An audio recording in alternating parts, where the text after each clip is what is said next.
We now move over to Europe for our next story, where Russian President Vladimir Putin says NATO's planned defense boost poses no threat to Russia.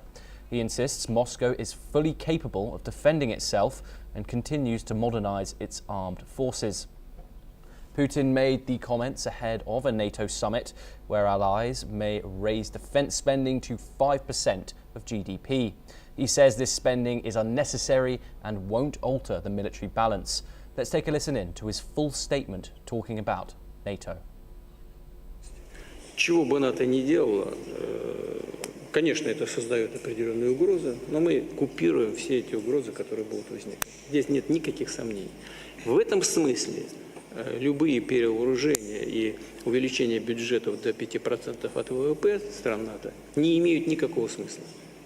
Поэтому мы рассматриваем на сегодняшний день Федеративную Республику, так же, как многие другие европейские страны, не как нейтральные государства, а как сторону, поддерживающую Украину. А в некоторых случаях, пожалуй, как соучастников этих боевых действий. Now to Ukraine. Putin says Russian troops now have a strategic advantage and are advancing daily along the front line. He claims this progress will continue. Putin has questioned Ukrainian President Zelensky's legitimacy, citing the expiry of his 5-year term under martial law. Still, he says he's ready to meet Zelensky, but only during a final phase of negotiations. Here's what he had to say. Встречаться со всеми, в том числе и Зеленский.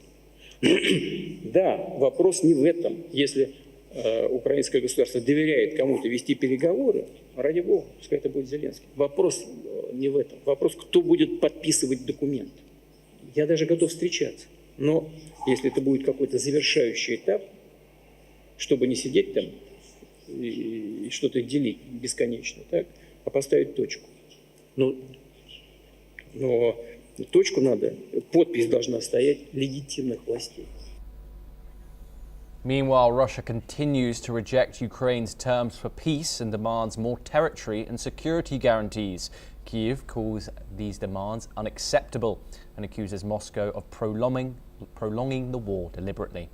Putin also warned Germany that sending long-range Taurus missiles to Ukraine would destroy bilateral ties. He claims such weapons will not change the outcome of the war. We now move over to Southeast Asia, where a major political crisis is brewing in Thailand after Prime Minister Paetongtarn Shinawatra apologised for a leaked phone call that sparked outrage and threatens to bring her government down. In the call with Cambodia's former leader Hun Sen, Paetongtarn was heard urging him to ignore the other side in Thailand, including a Thai general she described as wanting to look cool. The remark triggered backlash from the military and public and prompted the Bumjati Party, the second largest party in her coalition, to withdraw. Thailand's army has issued a statement affirming its commitment to democratic principles and national sovereignty as fears of political unrest grow. Other coalition parties, including United Thai Nation, Chart Thai and Democratic Party, are holding emergency meetings to decide whether to stay.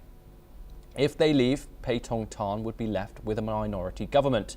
She is facing mounting pressure to resign, with opposition leaders calling for fresh elections, saying public is losing trust. Criticism is also growing over the influence of her father, former PM Thaksin Shinawatra, who holds no official role but remains politically active. We now move over to New Zealand, where tensions are rising between the country and the Cook Islands as well.